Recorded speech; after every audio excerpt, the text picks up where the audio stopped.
నమస్తే ఫ్రెండ్స్, నేను మీ Sravani Harsha. Welcome back to our channel. ఇవాళ మన కథ కట్నం కోసం పీటల మీద పెళ్ళాపేసి ఒక ఆడపిల్ల జీవితాన్ని నాశనం చేసిన మగ పెళ్లి వాళ్ళు. అలాంటి పరిస్థితుల్లో ఆ కుటుంబానికి అండగా నిలబడి ఆ ఆడపిల్ల జీవితంలో వెలుగులు నింపి తన ప్రేమను గెలిపించుకున్న ఒక అనాథ కథ. కథని చివరి వరకు వినండి. నచ్చితే గనుక ఖచ్చితంగా తప్పకుండా ఒక్క లైక్ చేయండి.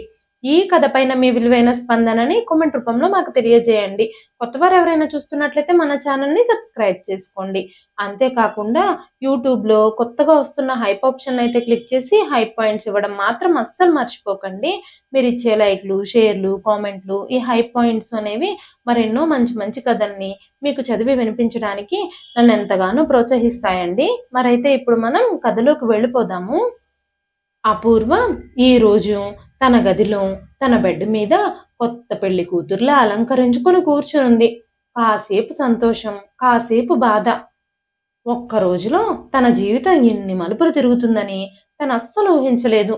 ఈ రోజు ఉదయం వరకు తన జీవితంలో ఎన్ని ఊహించని విషయాలు జరుగుతాయి అని అపూర్వ అస్సలు ఊహించలేదు. నిన్న రాత్రి వరకు తన విధిని తానే ఎన్నిసార్లు తిట్టుకుందో తనకే తెలియదు.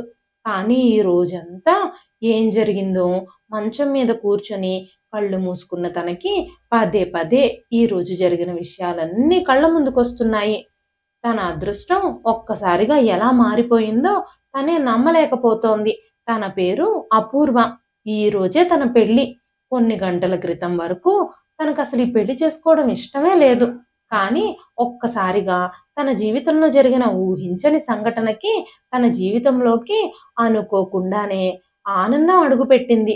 అయితే ఒక్క రోజులో తన ప్రపంచం మొత్తం మారిపోయింది. ఆ రోజు ఆ ఊరిలో ఆ చిన్న ఇల్లు పెళ్లి కూతుర్లా మెరిసిపోతుంది. ఇంటి పై నుంచి కింద వరకు అంతా లైటింగ్ వెలుగులతో మెరిసిపోతుంది. ఇల్లంతా చుట్టాలతో, బంధువులతో, స్నేహితులతో నిండిపోయి సందడి సందడిగా ఉంది. ఆ ఇంట్లో విశ్వనాథం గారు, అన్నపూర్ణమ్మ గార్ల పెద్ద కూతురు అపూర్వ. తన పెళ్లి ఏర్పాట్లే జరుగుతూ ఉన్నాయి ఆ ఇంట్లో. ఇంకా సేపట్లో అపూర్వ పెళ్లి పీటలపై కూర్చోబోతుంది. అసలు విశ్వనాథం గారికి ఆనందానికైతే అవధులే లేవు. కానీ అపూర్వ మాత్రం ఏమాత్రమూ సంతోషంగా లేదు. పదే పదే ఈ పెళ్లితో నేను సంతోషంగా ఉన్నానా అనే ప్రశ్న వేసుకొని అపూర్వ ఆలోచిస్తూనే ఉంది. తనకి ఎంత ఆలోచించినా ఎలాంటి సమాధానము దొరకట్లేదు. ఒకవేళ తనకి సమాధానం దొరికినా తన సమాధానం ఆ ఇంట్లో తుఫాను సృష్టిస్తుందేమోనని తనకి భయంగా ఉంది. ఆ భయని ఎదుర్కొనే ధైర్యం అయితే తనకి ఈ రోజు అస్సలు లేదు. రాత్రి 12 గంటలయింది. అతిథులందరూ ఎవరి గదుల్లో వాళ్ళు పెళ్లి గురించి మాట్లాడుకోవడంలో బిజీగా ఉన్నారు. కానీ అపూర్వ మాత్రం తన గది కిటికీలోంచి తను రోజు తిరిగే ప్రాంతాల్ని చూస్తూ ఉండిపోయింది. అపూర్వ చెల్లెలు ప్రియ మంచం మీద పడుకొని ఇయర్ ఫోన్స్లో పాటలు వింటూ నిద్రలోకి జారుకుంది. తన మొబైల్లో ఇంకా పాటలు ప్లే అవుతూనే ఉన్నాయి. కొద్దిసేపటి క్రితమే అపూర్వ తన మనసులో భావాలని తన చెల్లెలతో పంచుకోవాలి అని అనుకుంది. అపూర్వ తన మనసులో విషయాలు ప్రియతో చెప్పినప్పుడు ప్రియ చాలా ఆశ్చర్యపోయింది. అక్క, రేపే నీ పెళ్లి. ఇవాళ నువ్వు నాకు ఇవన్నీ ఎందుకు చెప్తున్నావు? ఆ అబ్బాయి ఎవరు? ఎంతకాలం నుంచి నువ్వు ప్రేమిస్తున్నావు? అసలు ఏం జరుగుతుంది అని ఆశ్చర్యపోతూ అడిగింది ప్రియ. ఆ మాటలకు సమాధానంగా అపూర్వ, నేను అభయ్ని ఇష్టపడుతున్నాను. అతను కూడా నన్ను ఇష్టపడుతూ ఉండుండొచ్చు. కానీ అతను తన నోటితో నేనంటే ఇష్టమని ఎప్పుడూ చెప్పలేదు. నేను కూడా తనంటే నాకు ఇష్టమని తన ముందు ఎప్పుడూ వ్యక్తపరచలేదు. కానీ తన హృదయంలో నా పట్ల ప్రేమ ఉందని నాకు అర్థమవుతూనే ఉంది. అది నాకు తెలుసు. మన పక్కింట్లో ఉన్న రాజారాం మామయ్య వాళ్ళ పై అంతస్తులోనే తను అద్దెకుంటాడు. తను చాలా మంచివాడు, కవితలు కూడా రాస్తాడు అంటూ అపూర్వ ప్రియతో చెబుతూ ఉంది. వెంటనే ప్రియ, అవునా అక్క, నీ పేరు మీద ఏ ఒక్క కవిత కూడా రాసి తను నీకు ప్రపోజ్ చేయలేదా అని అడిగింది ప్రియ. అప్పుడు అపూర్వ, లేదు లేదు, తను నాతో ఎప్పుడు ఏమీ చెప్పలేదు. ఒకసారి అనుకోకుండా తను నా చేయి పట్టుకున్నాడు. అతని ఆ స్పర్శ నాకు తన మనసులో నా మీద ఉన్న భావాలన్నింటినీ చెప్పినట్టు అనిపించింది అని అపూర్వ చెప్పగానే వెంటనే ప్రియ, అయితే అక్క, నువ్వు ఈ పెళ్లికి ఎందుకు ఒప్పుకున్నావు అంటూ తన అక్క చేతిని తన చేతిలోకి తీసుకుంటూ అడిగింది ప్రియ. వెంటనే అపూర్వ, మన నాన్నగారికి ఎదురు చెప్పే ధైర్యం నాకెప్పుడూ లేదు అని చెప్పగానే వెంటనే ప్రియ, మరి ఇప్పుడు ఇదంతా నాకెందుకు చెప్తున్నావు? ఈ విషయాలన్నీ నాతో చెప్పడం వల్ల నీకేంటి లాభం? ఇప్పటికే నీ పెళ్లికి అన్ని ఏర్పాట్లు జరిగిపోయాయి. ఇక ఈ విషయం గురించి మర్చిపోయి నన్ను నిద్రపోనివ్వు అని చెప్పి మొబైల్‌లో పాటలు పెట్టుకొని, ఇయర్ ఫోన్స్ చెవిలో పెట్టుకొని ప్రియ నిద్రలోకి జారుకుంది. కానీ అపూర్వకి మాత్రం ఆ రోజు రాత్రి నిద్ర కరువే అయ్యింది. తన కంటి మీదకి అస్సలు కునికే రావడం లేదు. మళ్ళీ మళ్ళీ ఎదురుగా ఉన్న రాజారాం మావయ్య వాళ్ళ ఇంటి వైపుకే చూడడం మొదలుపెట్టింది. అభయ్ ఈరోజు ఒక్కసారి కూడా తన గదిలో నుంచి అస్సలు బయటికే రాలేదు. తను ఉద్దేశపూర్వకంగానే తన గదిలో నుంచి బయటికి రాలేదా? లేదంటే ఏమైనా జరిగిందా?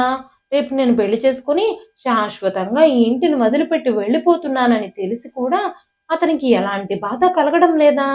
తను నన్ను ప్రేమించడం లేదా? అతను నన్ను ప్రేమిస్తున్నాడని నేనేం భ్రమపడ్డానా? నా మనసులో అలజడి సృష్టించిన తన మొదటి స్పర్శ నిజం కాదా అంటూ అపూర్వ ఆలోచించడం మొదలుపెట్టింది. తన కళ్ళల్లో నేను చూసే నా మీద ఉన్న ప్రేమ నిజమా కాదా అనుకుంటూ ఆ వెన్నెల రాత్రి పెళ్లి ముందు రోజు కిటికీ దగ్గర కూర్చుని అపూర్వ తన గత జ్ఞాపకాల గురించి ఆలోచించుకోవడం మొదలుపెట్టింది.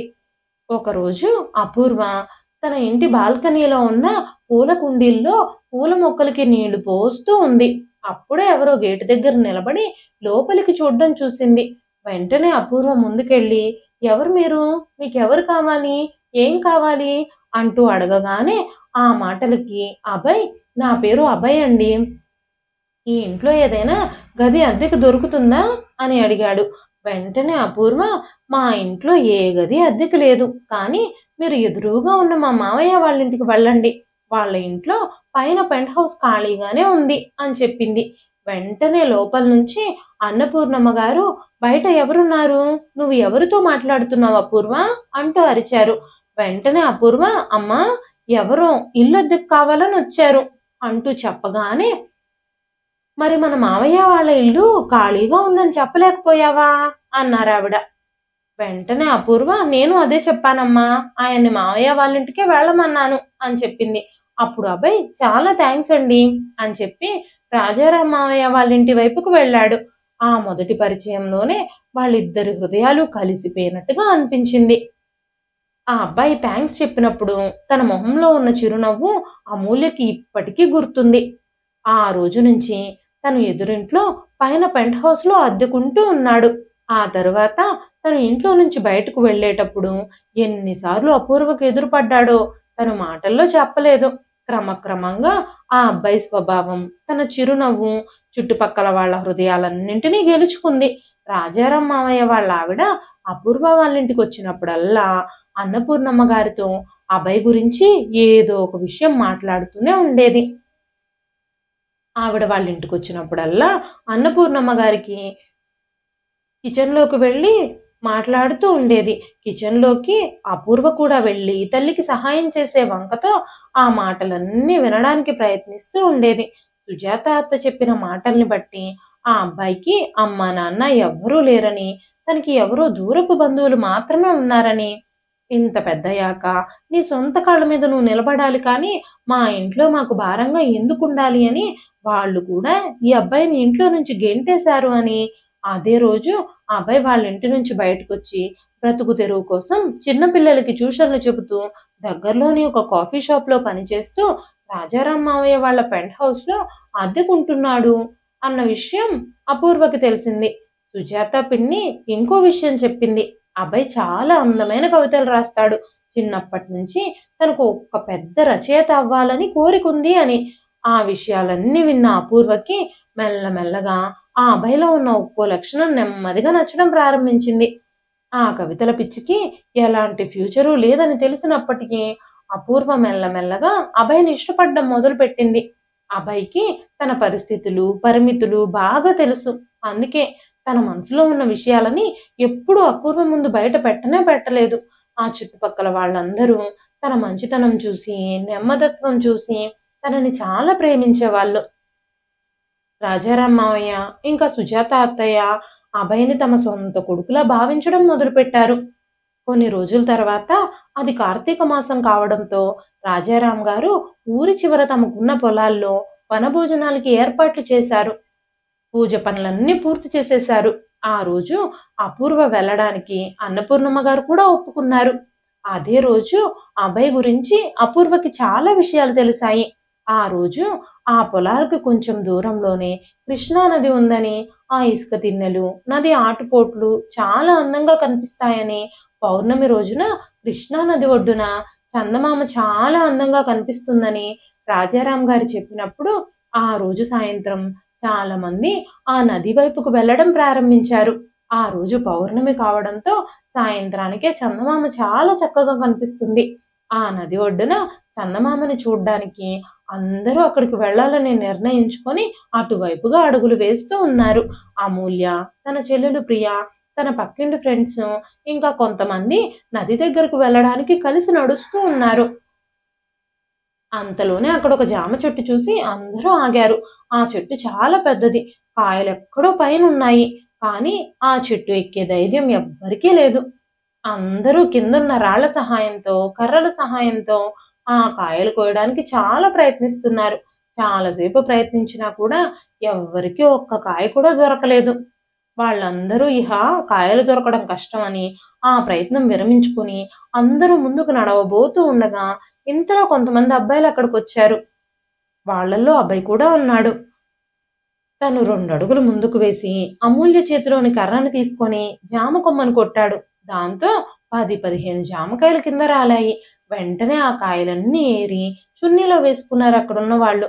అబ్బాయిని చూడగానే తనతో ఉన్న కుర్రాళ్ళందరూ రెచ్చిపోయి చెట్లెక్కి మరీ కాయలు కోశారు. ఆ తర్వాత అందరూ కలిసి నది వైపుగా వెళ్ళడం మొదలుపెట్టారు. అబ్బాయి అపూర్వతో పాటుగానే నడుస్తూ ఉన్నాడు. అపూర్వ చున్నీలోంచి ఒక జామకాయ తీసి తినాలి అని అనుకున్నప్పుడు అబ్బాయి వెంటనే అలా కింద పడినవి తినకండి, నీళ్లలో కడిగి తినాలి, నది నీళ్లలో కడుగుదాం అని చెప్పాడు.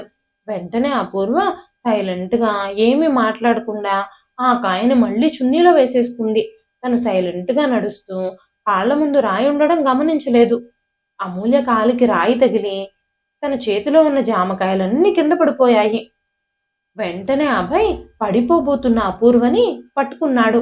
ఆ స్పర్శకి అపూర్వ ఒంట్లో విద్యుత్తు ప్రవహించినట్టుగా అనిపించింది. వెంటనే అపూర్వ భయంతో వెనక్కి జరిగి నిల్చుంది. అభయ్ పడిపోయిన జామకాయలన్నింటినీ ఒక్కొక్కటిగా ఏరి మళ్ళీ ఆ కవర్లో వేసేశాడు. హఠాత్తుగా అభయ్ అపూర్వని తన చేయి చూపించమన్నాడు. వెంటనే అపూర్వ, ఏంటి, మీరేమైనా జాతకం చెప్తారా? మీకు జ్యోతిష్యం చెప్పడం కూడా వచ్చా? అంటూ తన చేతిని చూపిస్తూ నా చేతిలో ఏం రాసుంది అని అడిగింది. అభయ్ అపూర్వ చేతిని జాగ్రత్తగా చూస్తూ అవునవును, నాకు జాతకం చెప్పడం వచ్చు. మీ జాతకంలో ఏం రాసుంది అంటే మీరు ఒక కవిని పెళ్లి చేసుకుంటారు అని చెప్పాడు. వెంటనే అపూర్వ తన చేతిని వెనక్కి లాగేసుకుని మీరేం మాట్లాడుతున్నారు అంది. వెంటనే అబ్బాయి చిరునవ్వు నవ్వుతూ నేను చెప్తుంది నిజమేనండి, కానీ మీరేదో టైంపాస్కి కవితలు కథలు రాసే రచయితని కాదు, ఒక పెద్ద రచయితని, చాలా గొప్ప పేరున్న కవిని, మంచి మంచి పుస్తకాలు కథలు రాసి సమాజంలో చాలా పెద్ద పేరు తెచ్చుకున్న రచయితనే పెళ్లి చేసుకుంటారు అని చెప్పగానే అపూర్వ తనతో ఏదో సమాధానం చెప్పాలి అని అనుకుంది. కానీ తన చెల్లెలు ప్రియ అటువైపే రావడం చూసి తను ఏమీ మాట్లాడకుండా మౌనంగా నిలబడిపోయింది. అప్పుడే ప్రియ అపూర్వ దగ్గరకు వచ్చి అక్క, ఏమైంది, నువ్వు కింద పడిపోయావా అని అడిగింది. వెంటనే అపూర్వ, నేను కాదు, నా చున్నీలో ఉన్న జామకాయలు పడిపోయాయి. అభయ్ నాకు సహాయం చేశాడు, వాటన్నింటినీ తీసి కవర్లో కూడా వేశాడు. సరే సరే, మనం నది దగ్గరకు వెళదాం రండి అంటూ అపూర్వ ప్రియ చేయి పట్టుకొని ముందుకు నడిచింది. ఆ తర్వాత అందరూ ఒకరితో ఒకరు మాట్లాడుకుంటూ గడిపారు. అప్పుడే అపూర్వకి అబ్బాయి తనని ఇష్టపడుతున్నాడు అన్న విషయం అర్థమైంది. కానీ ఆ అబ్బాయి తన భావాలు వేటిని స్పష్టంగా మాటల రూపంలో చెప్పనే లేదు. అందుకే అపూర్వ ఆ విషయానికి చాలా బాధపడింది. ఆ రోజు తర్వాత చాలాసార్లు అభయ్ తన మీద ఉన్న ప్రేమని బయటపడతాడేమోనని చాలా రోజులు ఎదురు చూసింది. కానీ అది కూడా జరగలేదు. తను ఆడపిల్ల కావడం వల్ల తన మీద కుటుంబం యొక్క ఒత్తిడి ఉండడం వల్ల తను కూడా తెగించి ఏమీ చెప్పలేకపోయింది. కొన్ని అభయ్‌తో మాట్లాడాలని అపూర్వకి చాలా అనిపించేది. కానీ తను భయంతో అంత సాహసం చేయలేకపోయేది. అభయ్ ఎదురుగా వచ్చినప్పుడు కూడా తను ఏమీ చెప్పలేకపోయేది.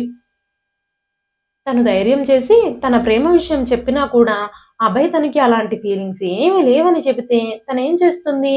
అందుకే అపూర్వ మౌనంగా ఉండిపోయింది. కొన్ని రోజుల తర్వాత ఇంట్లో తనకి పెళ్లి చేయాలి అన్న ఆలోచన వచ్చినప్పుడు అపూర్వ తన కుటుంబం గురించి ఆలోచించి ఒక నిర్ణయం తీసుకుంది. బహుశా ఇదే నా విధేమో, దేవుడు నా తలరాతలో ఇదే రాశాడేమో అని ఆలోచించి మౌనంగా ఉండిపోయింది. తన తల్లిదండ్రుల ఇష్టమే తన ఇష్టం అని చెప్పి పెళ్లి చూపుల సమయంలో చెప్పేసింది. ఆ తర్వాత మిగతా విషయాలన్నీ చాలా స్పీడ్‌గా జరిగిపోయాయి. అబ్బాయి వాళ్ళు అపూర్వని చూడ్డానికొచ్చారు. అపూర్వ అబ్బాయికి చాలా నచ్చింది. చాలా తక్కువ రోజుల్లోనే నిశ్చితార్థం కూడా జరిగిపోయింది. పెళ్లి డేట్ కూడా ఫిక్స్ అయిపోయింది. పెళ్లి పనులన్నీ చకచకా జరిగిపోయాయి. తెల్లవారితే పెళ్లి. ఆ రోజు రాత్రి అపూర్వ తన కిటికీ దగ్గరే కూర్చునుంది. అబ్బాయిని ఒక్కసారైనా చూడాలని తన మనసు తహతహలాడుతూ ఉంది. రాత్రంతా అలాగే గడిచిపోయింది. కానీ 2-3 రోజుల నుంచి అభయ్ అస్సలు బయటికి కనిపించలేదు. ఉదయం అన్నపూర్ణమ్మ గారు అపూర్వ గదిలోకి వెళ్ళినప్పుడు తను రాత్రంతా నిద్రపోలేదు అనే విషయం అపూర్వ కళ్ళు చూడగానే అర్థమైపోయింది ఆవిడికి. పెళ్లికి ముందు ఏ ఆడపిల్లకైనా సరే ఇలాగే జరుగుతుందని భయంతో, ఆందోళనతో, టెన్షన్‌తో నిద్ర దగ్గరకు రాదు అని అన్నపూర్ణమ్మ గారు అర్థం చేసుకున్నారు. అన్నపూర్ణమ్మ గారు తన కూతురు తల మీద చెయ్యి వేసి, "రాత్రంతా నిద్రపోలేదా నువ్వు? నువ్వేమీ భయపడొద్దు. అంతా బాగానే ఉంటుంది. పెళ్ళికి ముందు ఏ ఆడపిల్లకైనా ఇలాంటి సందిగ్ధం ఉంటుంది అని చెప్పి నువ్వేమీ కంగారు పడకు. పెళ్లివాళ్ళు మధ్యాహ్నానికి అంతా ఇక్కడికి చేరుకుంటారు. సాయంత్రమే నా కూతురు పెళ్లి జరగబోతోంది. మన స్నేహితులు, బంధువులు అందరూ వస్తారు. ఈరోజు నీ జీవితంలో చాలా స్పెషల్ డే. ఎప్పటికీ మర్చిపోలేని రోజవుతుంది. నీ స్నేహితులు కూడా ఈ పెళ్ళికొస్తారు. నా కూతుర్ని పెళ్లి కూతురుగా చూడాలని నా కళ్ళు తహతహలాడుతున్నాయి" అంటూ చాలా విషయాలు అపూర్వతో చెప్పిన తర్వాత అన్నపూర్ణమ్మ గారు అపూర్వ నుదుటిపైన ముద్దు పెట్టుకున్నారు. వెంటనే అపూర్వ కళ్ళల్లో నీళ్లు తిరిగాయి. తన కళ్ళు కూడా ఆగకుండా కన్నీళ్లు విడుస్తూనే ఉన్నాయి. తన నెరవేరని ప్రేమకి గుర్తుగా తను ఇన్ని రోజులు ఎంతో సంతోషంగా గడిపిన ఆ ఇంటికి, తన తల్లిదండ్రులకి దూరం అవుతున్నాను అనే బాధతో ఇంకొన్ని కన్నీళ్లు ఆమె కళ్ళ నుంచి బయటకొచ్చాయి. అపూర్వ ఆ గదిలో నుంచి బయటకు వెళుతూ తన చెల్లెలు ప్రియ వైపు చూస్తూ ఉంది. తను ఇంకా నిద్రపోతూనే ఉంది. అన్నపూర్ణమ్మ గారు తనని లేపుతూ, "ఈరోజు మన ఇంట్లో పెళ్ళుంది. మహారాణి, ఇంకా నిద్రపోతూనే ఉన్నావు నువ్వు. రెడీ అవ్వడానికి మీ అక్కకి సాయం చెయ్యి. గబగబా లెగువు" అని చెప్పి వాళ్ళ గదిలో నుంచి బయటకు వెళ్ళిపోయింది. కాసేపట్లో అపూర్వ పెళ్లి కూతుర్లా రెడీ అయ్యి తన గదిలో కూర్చుంది. పెళ్లి కొడుకు ఊరేగింపుతో ఊర్లోకి అడుగు పెట్టాడు. పెళ్లి జరిగే ప్రాంతమంతా సిద్ధమైపోయింది. అపూర్వ స్నేహితులందరూ అపూర్వని రెడీ చేసి తన గదిలో కూర్చోబెట్టి పెళ్లి కొడుకుని, పెళ్లి ఊరేగింపుని చూడ్డానికి తనని ఒంటరిగా వదిలేసి అందరూ అక్కడి నుంచి వెళ్ళిపోయారు. అపూర్వ మాత్రం తన గదిలో ఒంటరిగానే ఉండిపోయింది. అదే సమయంలో రాజారాం వాళ్ళ చిన్న కొడుకు చింటూ తన గదిలోకొచ్చాడు. "అభయ్ అన్న, నీకీ లెటర్ ఇచ్చి రమ్మన్నారు" అని చెప్పి అపూర్వ చేతిలో ఆ లెటర్ పెట్టి చింటూ బయటకు పరిగెత్తుకుంటూ వెళ్ళిపోయాడు. అభయ్ పంపిన ఆ లెటర్‌ని చూడగానే అపూర్వ గుండె వేగంగా కొట్టుకోవడం ప్రారంభించింది. తనని మనసులోనే తిట్టుకోవడం మొదలుపెట్టింది. ఇప్పుడు ఈ అభయ్ ఈ లెటర్ ఎందుకు పంపించినట్టు? నేనైనా ఇప్పుడు ఏం చేయగలుగుతాను? నేను ఈ లెటర్ చదవను. దీనిలో ఏముందో తెలుసుకోవాలని కూడా నాకు లేదు. ఈ లెటర్ ఓపెన్ చేసి చదివితే నా మనసు, దాంతో పాటు పరిస్థితులు కూడా మారిపోవచ్చు అని ఆలోచిస్తూనే అపూర్వ ఆ లెటర్‌ని చించేయబోయింది. అప్పుడే తన మనసులోంచి ఒక మాట వినిపించింది. "దాంట్లో ఏం రాసుందో చూడు. లేదంటే ఆ లెటర్ చదవనందుకు నువ్వు జీవితాంతం పశ్చాత్తాపపడాల్సొస్తుందేమో" అని. తన అంతరాత్మ పదే పదే మాట్లాడుతూ ఉండగానే వెంటనే అపూర్వ ఆ లెటర్‌ని ఓపెన్ చేసి అందులో అభయ్ రాసిన విషయాలని చదవడం మొదలుపెట్టింది. "ప్రియమైన అపూర్వ, నేను నిన్ను చాలా ప్రేమిస్తున్నాను. కానీ నా ప్రేమ విషయం నీతో చెప్పే ధైర్యం నాకెప్పుడూ లేదు. ఈరోజు ఈ మాటలు నీతో చెప్పే హక్కు కూడా నాకు లేదు. నువ్వు ఈరోజు నా మీద చాలా కోపంగా ఉన్నావని నాకు తెలుసు. నా ప్రేమ విషయం నేను నీతో చెప్తానని నువ్వు ఎన్నో రోజుల నుంచి ఎదురు చూస్తున్నావని కూడా నాకు తెలుసు. నన్ను నమ్ము. నేను నిన్ను ఎంతగానో ప్రేమిస్తున్నప్పటికీ నేను ఆ విషయం నీకు చెప్పలేకపోయాను. బలవంతంగా నా పాదాలకి, నా మనసుకి నేనే సంకెళ్ళు వేసేసుకున్నాను. నా ప్రేమ విషయం ఎప్పటికీ నీకు తెలియకూడదనే అనుకున్నాను. నేనున్న స్థితి నా ప్రేమని నీ దాకా తీసుకురాకుండా నన్ను ఆపేసింది. నేను నిన్ను ఎంతగా ప్రేమిస్తున్నానో మాటల్లో చెప్పలేను. కానీ మనం జీవించడానికి నాకు నీ మీదున్న ప్రేమ మాత్రమే సరిపోదు. నాలాంటి అనాథ, ఊరు పేరు లేని ఒక కవి, ఎలాంటి గుర్తింపు లేని ఒక వ్యక్తిని నేను. నేను నీకు ఎలాంటి ఆనందాన్ని ఇవ్వలేను. నిన్ను పెళ్లి చేసుకొని నీ జీవితం నాశనం చేయడం నాకిష్టం లేదు.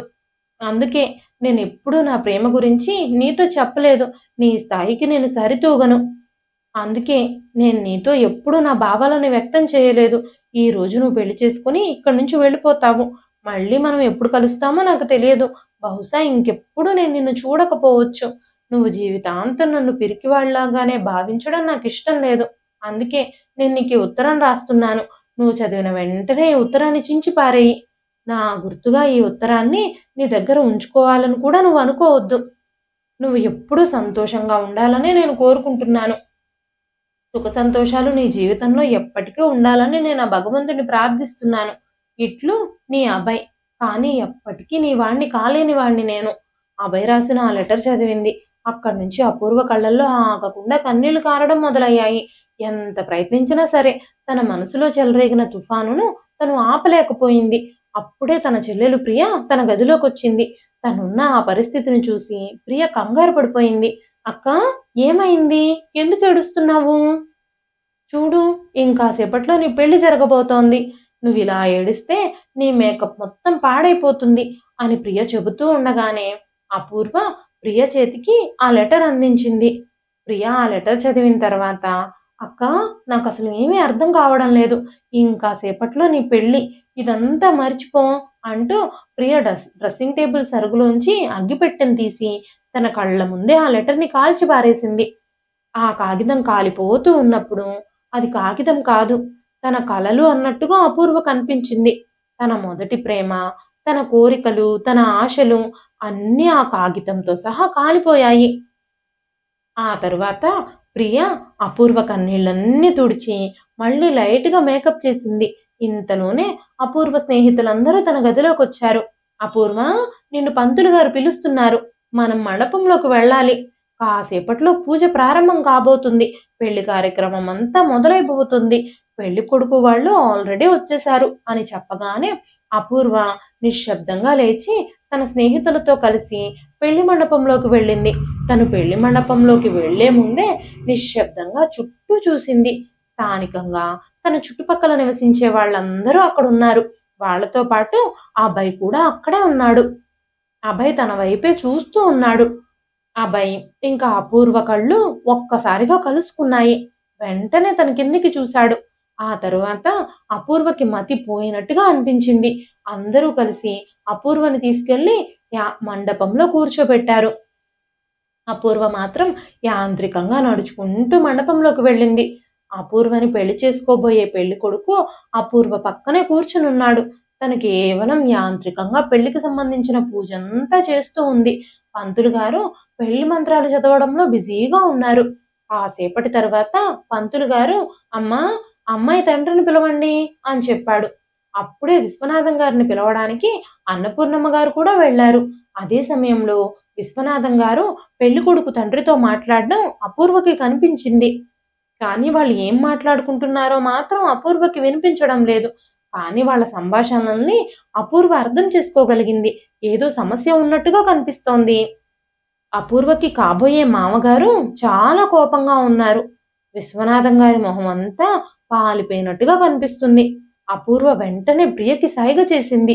ఏం జరిగింది? ఏం జరుగుతుంది అక్కడ?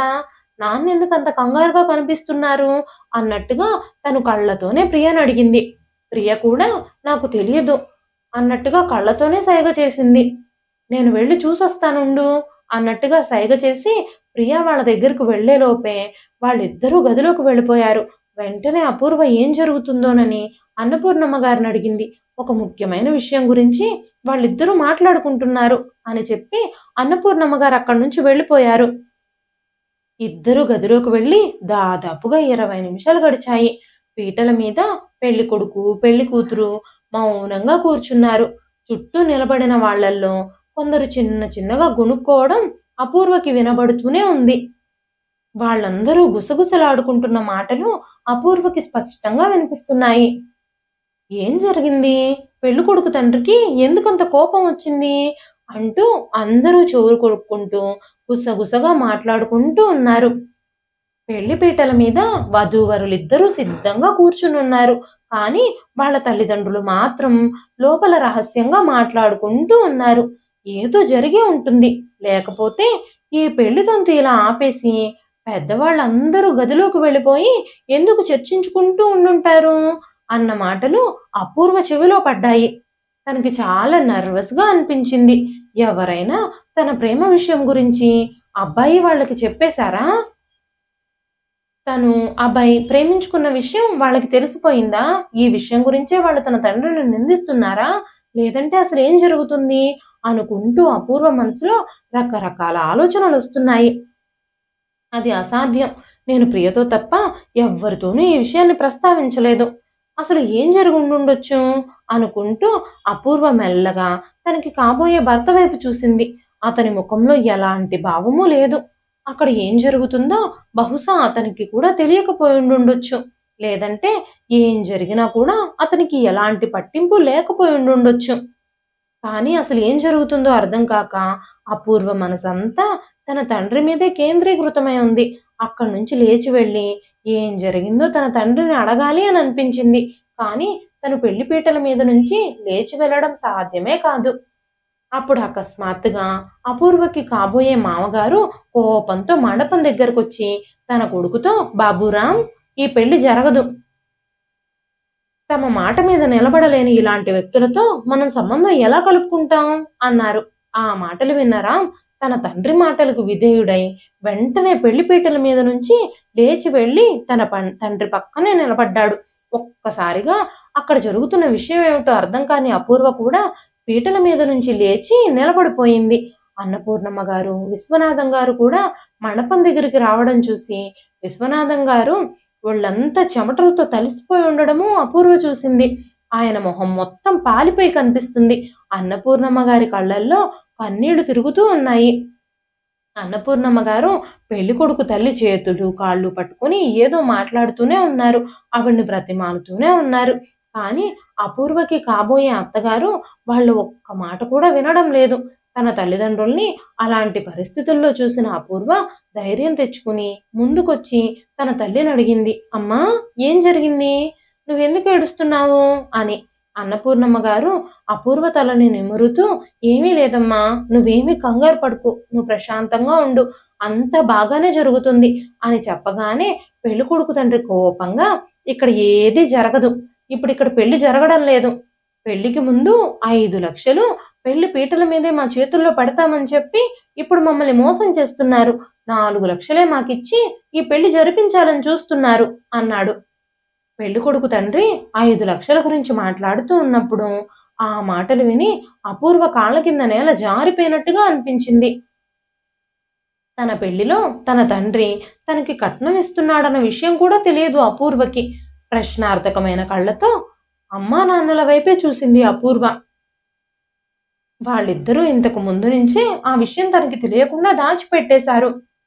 విశ్వనాథం గారు పెళ్లి వాళ్లతో, అతిథులందరి ముందు ఇలా చేయకండి, నేను నా మాటని ఎలాగైనా సరే నిలబెట్టుకుంటాను, ముందు పెళ్లి జరగనివ్వండి, ముహూర్తం సమీపిస్తుంది, నాకు కాస్త సమయం ఇవ్వండి, ఇంకో 1,00,000 రూపాయలు మాత్రమే కదా మీకు ఇవ్వాల్సింది, నేను వీలైనంత త్వరలోనే ఆ డబ్బుల్ని ఏర్పాటు చేసేస్తాను, పెళ్లి జరిగాక ఆ 1,00,000 రూపాయలు మీకు ఇచ్చాకే నా కూతుర్ని కాపురానికి తీసుకెళ్ళండి, అందరూ చూస్తున్నారు, బంధువుల మధ్యలో స్నేహితుల మధ్యలో మా పరువు తీయకండి, ఒక్కసారి ప్రశాంతంగా ఆలోచించండి, పెళ్లి పీటల వరకు వచ్చాక నా కూతురు పెళ్లి పీటల మీదే ఆగిపోతే తన భవిష్యత్తు ఏమవుతుంది, ఒక్కసారి ఆలోచించండి అంటూ విశ్వనాథం గారు పెళ్లి కొడుకు తండ్రిని బ్రతిమాలుతున్నారు. అప్పుడు పెళ్లి కొడుకు తండ్రి ఆ 4 లక్షలు ఉన్న బ్యాగ్ని విశ్వనాథం గారి వైపుకు విసురుతూ, 3 ముళ్ళు పడకముందే మీరు ఇన్ని డ్రామాలు చేస్తున్నారు. ఇక ఈ పెళ్లి విషయంలోనే మీరు మాట మీద నిలబడకపోతే తర్వాత మీరు ఇంకెన్నెన్ని చేస్తారో. మాట మీద నిలబడిన వ్యక్తులతో ఈ సంబంధం కలుపుకోవడం మాకిష్టం లేదు. ఇక మనం వెళ్ళిపోదాం పదండి అంటూ పెళ్లి కొడుకుని తీసుకొని పెళ్లి కొడుకు తండ్రి బయటకు నడవడానికి ప్రయత్నిస్తూ ఉన్నప్పుడు చుట్టుపక్కల వాళ్ళందరిలో ఒక్కసారిగా ఆందోళన కొనసాగింది. ఒక్కసారిగా అక్కడ గందరగోళమైన పరిస్థితి ఏర్పడింది. చుట్టాలందరూ ముందుకొచ్చి ఈ పెళ్లి ఎలాగైనా జరగాలని పెళ్లి కొడుకు తండ్రిని ఒప్పించడానికి ప్రయత్నిస్తూ ఉన్నారు. వెళ్ళిపోతున్న పెళ్లి కొడుకుని, పెళ్లి కొడుకు తల్లిదండ్రుల్ని ఆపడానికి విశ్వనాథం గారు, ఆయన భార్య వాళ్ళ కాళ్ళు, చేతులు, గడ్డాలు అన్నీ పట్టుకొని బతిమలాడుతూనే ఉన్నారు. పీటల వరకు వచ్చాక పెళ్లి ఆగిపోతే నా కూతురి జీవితం ఏమైపోతుందో అంటూ అన్నపూర్ణమ్మ గారు తల బాదుకుంటూ ఏడుస్తున్నారు. భగవంతుడా, మేమేం నేరం చేశాము? నా కూతురి జీవితాన్ని ఈ విధంగా చేస్తున్నావు అంటూ ఆవిడ ఏడుస్తూనే ఉన్నారు. పెళ్లి పీటల దాకా తీసుకొచ్చి తన కూతురు పరువు తీస్తే తనని ఇంకెవరు పెళ్లి చేసుకుంటారు అంటూ విశ్వనాథం గారు చేతులు జోడించి పెళ్లి కొడుకు తండ్రి కాళ్ళు పట్టుకొని వేడుకుంటున్నారు. ఇవన్నీ చూసిన అపూర్వ గుండె ఒక్కసారిగా పగిలిపోయినట్టుగా అనిపించింది. ఇంతకంటే తన తల్లిదండ్రులు అవమానపడ్డం తట్టుకునే శక్తి తనలో లేదు. వెంటనే అపూర్వ ముందుకొచ్చి తన తండ్రి 2 చేతులు పట్టుకొని, వద్దు నాన్న, ఇంక చాలు, వాళ్ళని వెళ్ళిపోనివ్వండి. మీరు ఇన్ని అవమానాలు పడి నా పెళ్లి చేయడానికి ప్రయత్నించొద్దు. ఇప్పుడిక ఈ పెళ్లికి నేను సిద్ధంగా లేను. అలాంటి దురాశాపరుల ఇంటికి వెళ్లకుండా ఆ భగవంతుడే ఈ పెళ్లి నాకు జరగకుండా నన్ను రక్షించినట్టున్నాడు. మన కుటుంబాన్ని రక్షించడానికి ఆ దేవుడు ఇదంతా చేసినట్టున్నాడు. ఆ దేవుడికి మీరు కృతజ్ఞతలు చెప్పాలి. ఇలాంటి వాళ్ళ ఆకలి ఎప్పటికీ తీరదు. పెళ్లి జరగకముందే ఇలాంటి వాళ్ళ బుద్ధులు బయటపడి ఈ పెళ్లి ఆగిపోయింది. మీ కూతుర్ని ఆ దేవుడే రక్షించాడు అని మీరు భావించండి. లేదంటే ఏదో ఒక రోజు వీళ్ళ ధనదాహానికి మీరు ఊహించని స్థితిలో నా మృతదేహం మీకు దొరికేదేమో, ఎవరికి తెలుసు?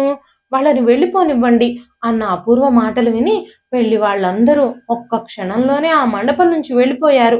చుట్టుపక్కలంతా స్నేహితులు, బంధువులు, ఏడుస్తూ ఉన్న విశ్వనాథం గారు, అన్నపూర్ణమ్మ గారు, అపూర్వ అక్కడ మిగిలారు. కొద్దిసేపటి క్రితమే పెళ్లి హడావిడితో, మంగళ వాయిద్యాల మోతలతో మారుమోగిన ఆ ప్రాంతంలో ఒక్కసారిగా శ్మశాన నిశ్శబ్దం అలుముకుంది. అక్కడంతా నిశ్శబ్దమే మిగిలిపోయింది. అపూర్వ తన తండ్రిని ఎప్పుడూ అలాంటి స్థితిలో చూడలేదు. తను చాలా భయపడిపోయింది. నేల మీద కూర్చుని విశ్వనాథం గారు చిన్న పిల్లాళ్ళ ఏడుస్తున్నారు. వెంటనే అపూర్వ ఆయన దగ్గరకు వెళ్ళి ఆయన కన్నీళ్లు తుడిచి, నాన్న, ఎందుకు మీరు ఇలా చేశారు? ఇంత పెద్ద విషయాన్ని నా దగ్గర ఎందుకు దాచిపెట్టారు? వాళ్ళు కట్నం డిమాండ్ చేసినప్పుడే మీరు ఈ సంబంధాన్ని తిరస్కరించి ఉండాల్సింది. డబ్బులిచ్చి మరీ వదిలించుకునేంత భారంగా మారిపోయిందా నీకు మీ కూతురు అని అపూర్వ అడగగానే ఆ మాటలు విని విశ్వనాథం గారు ఆశ్చర్యపోయారు. పక్కనే కూర్చుని ఉన్న అన్నపూర్ణమ్మ గారు కూడా ఏడుస్తూనే ఉన్నారు. వెంటనే రాజారాం మావయ్య తన దగ్గరకొచ్చి, అపూర్వ నిజమే చెబుతుంది. మీరు మీ అమ్మాయి గురించి గర్వపడాలి. నీ కూతురు స్వచ్ఛమైన బంగారం. ఈ బంగారం ఆ మోసగాళ్ల చేతుల్లో నుంచి బయటపడింది అని మీరు భావించండి. మన అమ్మాయి మంచి కోసమే ఇదంతా జరిగింది. రేపు వాళ్ళు కట్నం కోసం తనను ఎన్ని ఇబ్బందులు పెట్టేవాళ్ళో. ఇలాంటి దురాలోచనలున్న మనుషుల మధ్యలోకి మన పిల్ల వెళ్లకుండా ఉండడమే మంచిది అంటూ అపూర్వ తల నిమురుతూ తన తల్లిదండ్రుల్ని ఓదారుస్తూ అన్నారు. విశ్వనాథం గారు ఏడుస్తూ, ఈ రోజు ఏం జరిగిందో, పీటల మీద పెళ్లి ఆగిపోయింది అన్న అపవాద నా కూతుర్ని ఎప్పటికీ వదలదు. ఇంత జరిగిన తర్వాత ఇప్పుడు నా కూతుర్ని ఎవరు పెళ్లి చేసుకుంటారు అనగానే రాజారాం గారు, బహుశా మన అపూర్వకి ఇంతకంటే మంచి అబ్బాయిని రాసి పెట్టాడేమో ఆ దేవుడు. నువ్వెందుకు దిగులు పడుతున్నావు అంటూ రాజారాం గారు విశ్వనాథం గారిని పైకి లేపారు. దగ్గరలోనే ఉన్న కుర్చీలో ఆయన కూర్చోబెట్టారు. తాగడానికి మంచినీళ్లు కూడా ఇచ్చారు.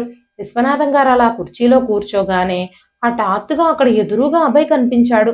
అభయ్ని అక్కడ చూడగానే అపూర్వకి కొంచెం భయంగా అనిపించింది. కాసేపట్లోనే పరిస్థితులన్నీ తారుమారైపోయాయి. ఇప్పుడు అక్కడ ఏం జరుగుతుందో అన్న భయం అపూర్వలో ఏర్పడింది. పరిస్థితి అంతా అభయ్ చూస్తూ నిలబడ్డాడు. మళ్ళీ అమూల్య మనసులో చాలా ప్రశ్నలు తలెత్తాయి. మళ్ళీ అభయ్ ఇలా అందరి ముందుకు ఎందుకు వచ్చాడో తెలియడం లేదు తనకి. అసలు అభయ్ ఏం చేయాలనుకుంటున్నాడు అని ఆలోచిస్తూ ఉంది అపూర్వ. అభయ్ వెళ్ళి రాజారాం గారి దగ్గర నిలబడి విశ్వనాథం గారి వైపే చూస్తూ ఉన్నాడు. అక్కడ అభయ్ని చూడగానే రాజారాం గారు, ఏమైంది? నువ్వేమైనా మాట్లాడాలి అని అనుకుంటున్నావా? నువ్వేదో చెప్పడానికి ప్రయత్నిస్తున్నట్టుగా అనిపిస్తుంది నీ మొహం చూస్తే అనగానే, అవును, నేను మీతో ఒక విషయం మాట్లాడాలి అని అనుకుంటున్నాను అని చెప్పాడు అభయ్. చూడు బాబు, ఇక్కడ పరిస్థితులు ఏవి బాగోలేదు ఇప్పుడు. ఏ విషయమైనా సరే మనం తర్వాత మాట్లాడుకోవచ్చు అని రాజారాం గారు చెబుతూ ఉన్నప్పుడు అమూల్య మాత్రం అభయ్ వైపే చూస్తూ ఉండిపోయింది. అభయ్ కళ్ళల్లో మాత్రం ఒక వింత మెరుపు కనిపించింది. తను పెద్ద నిర్ణయమే తీసుకున్నట్టుగా అపూర్వకి అనిపించింది. వెంటనే అభయ్, అంకుల్, తర్వాత కాదు, నేను వెంటనే మాట్లాడాలి. నేను గనుక ఇప్పుడు మాట్లాడకపోతే బహుశా నా జీవితంలో నేను ఇంకెప్పటికీ మాట్లాడలేనేమో. నేను ఇప్పుడు చేయాలనుకున్నది ఇంకెప్పటికీ చెయ్యలేనేమో అన్నాడు అభయ్. అతని నోటి నుంచి అలాంటి మాటలు విని విశ్వనాథం గారు, బాబు, అసలు నువ్వు నాతో ఏం చెప్పాలనుకుంటున్నావు? ఏ విషయం గురించి నువ్వు నాతో మాట్లాడాలి అని అనుకుంటున్నావు అంటూ అడిగారు. వెంటనే అభయ్ విశ్వనాథం గారి కాళ్ళ దగ్గరే కూర్చున్నాడు. విశ్వనాథం గారు ఒక్కసారిగా ఆశ్చర్యపోయారు. ఆయన ఏమీ మాట్లాడకముందే అభయ్ మాట్లాడడం మొదలుపెట్టాడు. అంకుల్, నా మాటల్ని పూర్తిగా వినండి. నేను ఇప్పుడు ఏదైతే మీతో మాట్లాడాలి అని అనుకుంటున్నానో అది కరెక్ట్ కాదని నాకు తెలుసు. అయితే ఇంతకు ముందు చెప్పినట్టుగా ఈ రోజు కనుక నేను మీతో ఈ విషయాన్ని చెప్పలేకపోతే నేను మళ్ళీ ఇంత ధైర్యం ఎప్పటికీ చెయ్యలేను. నాకు ఈ ప్రపంచంలో నా అనుకునే వాళ్ళెవ్వరూ లేరు. నేను ఒక అనాథనని మీకు తెలుసు. కానీ నాకు ఒక మావయ్య, అత్తయ్య ఉన్నారు. వాళ్ళకి నేను ఎప్పుడో భారం అయిపోయాను. చాలా సంవత్సరాల క్రితమే వాళ్ళు నా భారాన్ని దించేసుకున్నారు. నాకంటూ ఈరోజు ఎవరైనా ఉన్నారు అంటే అది మన చుట్టుపక్కల వాళ్ళు మాత్రమే. ఎప్పటి నుంచో ఇదే నా కుటుంబంగా నేను భావించాను. సుజాత గారిని, రాజారాం గారిని ఎప్పటి నుంచో నేను తల్లిదండ్రులుగా ఫీల్ అవుతున్నాను. వాళ్ళు కూడా నన్ను కొడుకులాగానే భావిస్తున్నారు. మీ కూతురు పెళ్లి పీటల మీద ఆగిపోయింది. ఈ చీకటి నీడ అపూర్వ జీవితాన్ని ఎప్పటికీ వదలదు. ఇక ఇప్పుడు తనను ఎవరు పెళ్లి చేసుకుంటారు? కాబట్టి మీరు ఒప్పుకుంటే, అపూర్వ కూడా అంగీకరిస్తే నేను అపూర్వను పెళ్లి చేసుకోవాలి అని కోరుకుంటున్నాను. నేను తనని నా జీవిత భాగస్వామిగా చేసుకోవాలి అని అనుకుంటున్నాను. నేను తనని ఎప్పటినుంచో ఎంతగానో ప్రేమిస్తున్నాను. నా ప్రేమని నిలబెట్టుకోవడానికి ఇంతకంటే మంచి అవకాశం దొరకదని నేను అనుకుంటున్నాను అన్నాడు అభయ్. ఈ మాటలన్నీ అభయ్ నోటి నుంచి విన్నా అక్కడున్న వాళ్ళందరూ ఒక్కసారిగా షాక్ అయిపోయారు. ఒక్కసారిగా విశ్వనాథం గారు కుర్చీలోంచి లేచి గట్టిగా అరిచారు. ఏం మాట్లాడుతున్నావు నువ్వు? నువ్వు ఎంత పేదరికంలో గడుపుతున్నావో నాకు తెలుసు. నీతో నా కూతురు ఎలా సంతోషంగా ఉంటుంది? ఊరు పేరు లేని అనాథకి నా కూతుర్నివ్వాలని అడుగుతున్నావా అనగానే అభయ్, నన్ను నమ్మండి, నేను అపూర్వకి ఏ లోటు రానివ్వను. ప్రస్తుతానికి నేను పిల్లలకి ట్యూషన్లు చెబుతూ ఒక కాఫీ షాప్లో పనిచేస్తూ నా జీవితాన్ని గడుపుతున్నాను. ఇప్పుడు నా చదువు కూడా పూర్తయిపోయింది. తొందరలోనే నాకు ఒక మంచి ఉద్యోగం దొరుకుతుంది. ఈ రోజు ఇక్కడ ఏదైతే జరిగిందో నేను దాన్ని సరిదిద్దాలి అని అనుకుంటున్నాను అని చెప్పగానే విశ్వనాథం గారు గట్టిగా అరుస్తూ రాజారాం గారితో, ఒక అమ్మాయి పెళ్లి పీటల మీదే ఆగిపోయింది అంటే ఇలాగే జరుగుతుంది. ఊరు పేరు లేని ఈ అబ్బాయి కూడా ధైర్యంగా వచ్చి తనని పెళ్లి చేసుకుంటాను అని అడుగుతున్నాడు. నాకేమీ నా కూతురేమీ భారం కాదు. నా భుజాల మీద ఎత్తుకుని పెంచాను తనని. ఈ రోజు ఎవరో ఒకరులే అని దొరికిన వాళ్ళకిచ్చి నా కూతురు భారాన్ని నేను దించేసుకోవాలి అని అనుకోవడం లేదు. నా కూతురికి ఏదో ఒక రోజు ఒక మంచి సంబంధం దొరుకుతుంది. అప్పుడే నేను తనకి గౌరవంగా పెళ్లి చేస్తాను. నా కూతురికి జరిగిన ఈ పరిస్థితి చూసి నీకింత ధైర్యం వచ్చిందా? నాతోనే వచ్చి నా కూతురు పెళ్లి గురించి మాట్లాడుతున్నావా? ఇన్ని రోజులు నేను నిన్ను ఒక మంచి అబ్బాయిగా భావించాను.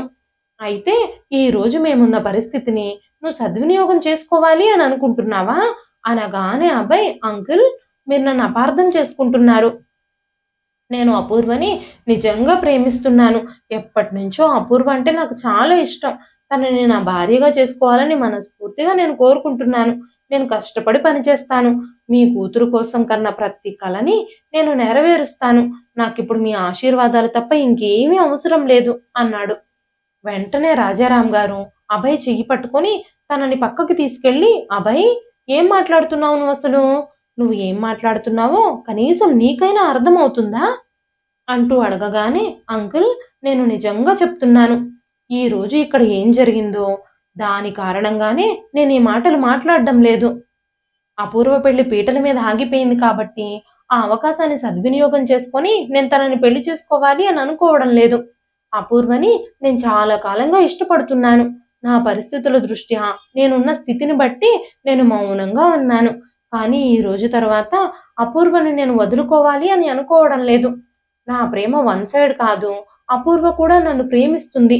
కావాలంటే మీరు అపూర్వని కూడా అడగండి. మీరు నన్ను మీ కొడుకులా భావిస్తున్నారు కదా, నాకు ఈ ఒక్క సహాయము చేయండి అంకుల్. మీరైనా ఆయనకి అర్థమయ్యేలా చెప్పండి. దయచేసి మా ప్రేమని గెలిపించండి అన్నాడు అభయ్. అభయ్ మాటలు విని రాజారాం గారు అపూర్వ వైపు చూశారు. అప్పటి వరకు విగ్రహంలా నిలబడి అన్ని వింటుంది అపూర్వ. రాజారాం గారు అపూర్వని చూడగానే అభయ్ నిజమే చెబుతున్నాడా అన్నట్టుగా ఆయన కళ్ళల్లో ఒక ప్రశ్న కనిపించింది. ఆ క్షణాన్ని వదులుకోకూడదు అని అనిపించింది అపూర్వకు కూడా. అపూర్వ నిజమే అన్నట్టుగా మెల్లగా తలూపింది. ఇప్పుడు ఇద్దరి భవిష్యత్తు రాజారాం గారి చేతుల్లోనే ఉంది. ఈ పెళ్లికి విశ్వనాథం గారిని ఒప్పించగలిగే ఏకైక వ్యక్తి రాజారాం గారు మాత్రమే. ఆ విషయం అపూర్వకి తెలుసు. వెంటనే రాజారాం గారు విశ్వనాథం గారి దగ్గరకు వెళ్ళి, బావా, నీ కూతురికి ఎవరినిచ్చి పెళ్లి చేయాలో అది నీ వ్యక్తిగత విషయం. కానీ చాలా ఏళ్లుగా మన కుటుంబాల మధ్య చాలా అనుబంధం ఉంది. అందుకే నేను నీకు ఒక విషయం చెప్పాలి అని అనుకుంటున్నాను. అభయ్ చాలా మంచివాడు, మర్యాద తెలిసిన వ్యక్తి, చాలా మంచి సంస్కారం ఉన్న అబ్బాయి. తనకి కుటుంబం లేకపోవడం ఒక్కటే తన దురదృష్టం. కానీ మన చుట్టుపక్కల వాళ్ళందరూ తనని చాలా ప్రేమిస్తున్నారు. చాలా తక్కువ కాలంలోనే తనని అందరూ తమ కుటుంబ సభ్యుల్లా భావించడం మొదలుపెట్టారు. తను ఎన్నో ఏళ్లుగా ఇక్కడ మన మధ్యలోనే ఉంటున్నాడు. ఎప్పుడైనా ఎవరితో అయినా తప్పుగా ప్రవర్తించడం నువ్వు చూసావా? కాసేపటి క్రితం వరకు కూడా నీకు కూడా తన మీద మంచి అభిప్రాయమే ఉంది. మన అపూర్వని పెళ్లి చేసుకోవాలి అన్న తన ఉద్దేశాన్ని బయట పెట్టినప్పుడే కదా నీకు తన మీద కోపం వచ్చింది.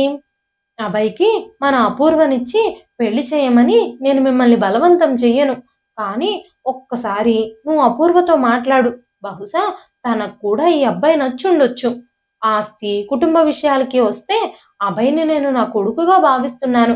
అభయ్ పరిస్థితి మెరుగుపడే వరకు, తనకి ఉద్యోగం దొరికే వరకు నేను నీ కూతుర్ని సొంత కూతుర్లా, నా కోడల్లా చూసుకుంటాను. నువ్వు ఏ నిర్ణయం తీసుకున్నా మన అపూర్వ జీవితం బాగుండేదే అయ్యుండాలి అని నేను కోరుకుంటున్నాను. ఇక మీరే నిర్ణయించుకోండి. బాగా ఆలోచించి మంచి నిర్ణయం తీసుకోండి అని చెప్పారు రాజారాం గారు. రాజారాం గారు చెప్పిన ఆ మాటలన్నీ విన్న తరువాత విశ్వనాథం గారి మొహంలో భావాలు మెల్లమెల్లగా మారడం మొదలయ్యాయి. కోపంగా ఉన్న ఆయన మొహం ఇప్పుడు కాస్త ప్రశాంతంగా మారుతూ వస్తున్నట్టుగా అనిపించింది. తన పక్కనే నిలబడి ఉన్న అపూర్వ వైపు ఆయన ఒక్కసారిగా చూశారు. అపూర్వ కళ్ళల్లో నీళ్లు తిరుగుతూ ఉన్నాయి. కానీ అది దుఃఖమో, బాధో, సంతోషమో చెప్పడం కష్టంగా ఉంది. మెల్లగా తలదించుకొని విశ్వనాథం గారి వైపుకు వచ్చింది అపూర్వ. వెంటనే విశ్వనాథం గారు అపూర్వ తలని నిమురుతూ తన కళ్ళల్లోకి చూశారు. నాన్న, మీకు గనక ఇష్టమైతే మీ ఆశీర్వాదంతోనే నేను అభయ్ని పెళ్లి చేసుకోవాలి అని అనుకుంటున్నాను అనగానే విశ్వనాథం గారు, నా కూతురు సంతోషం కంటే నాకు ఇంకేం కావాలి? నువ్వు సంతోషంగా ఉండడమే నాకు ముఖ్యం అంటూ విశ్వనాథం గారు అభయ్ వైపు చూస్తూ తనని తన దగ్గరికి పిలిచి ఇద్దరిని కలిపి కౌగిలించుకున్నారు. వెంటనే అపూర్వకి చాలా సంతోషంగా అనిపించింది. రహస్యంగా అపూర్వ అభయ్ వైపుకి చూసింది. తను కూడా నవ్వుతూ ఉన్నాడు. తన చిరునవ్వు చూసి అపూర్వకి కూడా నవ్వొచ్చింది. దాంతోపాటు తన కళ్ళల్లోంచి ఆనంద బాష్పాలు కూడా వచ్చాయి. ఆ తర్వాత సుజాత గారు అన్నపూర్ణమ్మ గారితో, అన్నపూర్ణ, ఇప్పుడు నేను అత్తగారిలా మారిపోబోతున్నాను. నీకు వియ్యపురాలు నవ్వబోతున్నాను. ఈ రోజు రాత్రికి నా కొడుకు పెళ్లి ఊరేగింపుకి అన్ని సిద్ధం చేసుకోండి. ఈ రోజు రాత్రే పెళ్లి చేసుకుని మా కోడల్ని మా ఇంటికి తీసుకెడతాం. అత్తగారిగా నా మర్యాదలకి లోటేమీ రాకూడదు అని నవ్వుతూ చెప్పగానే ఆవిడ మాటలు విని అపూర్వకి చాలా నవ్వొచ్చింది. ఆ రోజు రాత్రికి అపూర్వ, అబ్బాయి ఇద్దరు అగ్నిసాక్షిగా ఒక్కటయ్యారు. ఒక్క రాత్రిలో తన జీవితం ఇన్ని మలుపులు తిరుగుతుందని అపూర్వ అస్సలు ఊహించలేదు. ఎన్నో ఆలోచనలతో, ఎంతో సందిగ్ధతతో గత రాత్రి తన మంచం మీద కూర్చున్న తను ఇప్పుడు చాలా సంతోషంతో, చాలా అందంగా అలంకరించిన అదే మంచం మీద కూర్చొని అభయ్ కోసం సిగ్గుతో, సంతోషంతో ఎదురు చూస్తానని అస్సలు అనుకోలేదు. ఇదండి ఈ రోజు కథ. ఈ కథ మీకెలా అనిపించింది? కథ నచ్చితే ఒక లైక్ చేయండి. ఈ కథ పైన మీ విలువైన స్పందనని కామెంట్ రూపంలో మాకు తెలియజేయండి. మరెన్నో ఇలాంటి ఇంట్రెస్టింగ్ కథల కోసం మన ఛానల్‌ని సబ్స్క్రైబ్ చేసుకోండి. అంతేకాకుండా యూట్యూబ్‌లో కొత్తగా వస్తున్న హైప్ ఆప్షన్‌ని క్లిక్ చేసి హైప్ పాయింట్స్ ఇవ్వడం మాత్రం అస్సలు మర్చిపోకండి. మరొక మంచి కథతో రేపు మళ్ళీ కలుస్తానండి. అంతవరకు సెలవు. ఉంటానండి.